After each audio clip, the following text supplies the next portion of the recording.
কবিতা কল্পকথা। হ্যাঁ বন্ধুরা, আশা করি সবাই ভালো আছো। আমি চলে এলাম আর একটি কবিতা নিয়ে। কথা কলম ও কণ্ঠে জেমস বাবু। আসুন শোনা যাক কবিতাটি। আমি গল্পকে ভালোবাসি, চোখ দুটো তাই বন্ধ করিয়া কল্পকাহিনী আঁকি। আশাহত প্রাণ, ক্লান্ত দেহ, যুক্তি নাহি মানে, ভয়ভীতি আর প্রলোভন মাঝে কল্পনায় শক্তি চাহে। ভয়ের কাছে নতি স্বীকার করে এলোমেলো কথার ঝুরি, আবেগী মনটা গ্রোগ আসে গিলে, হোক না পাথর নুড়ি। শেষ কিংবা শ্রেষ্ঠ নিয়ে অনেক জারি জুরি, সন্ধানে মিলে সকলেই করেছে অন্যের ধন চুরি।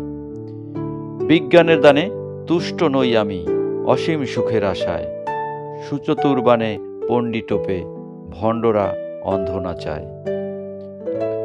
দর্প আমার জ্ঞান গরিমার একটি বইয়ের জ্ঞানে, যাহা বলিব তাহা মানিবে, নইলে ইমান যাবে।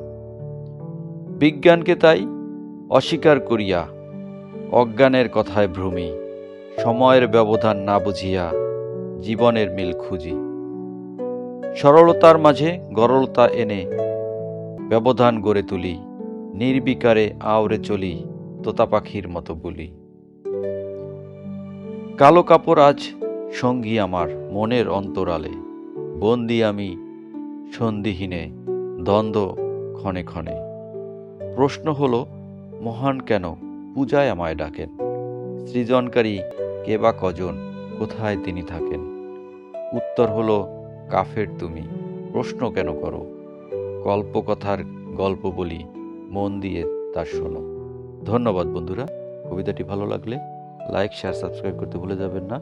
সবাই ভালো থাকুন। Bye bye.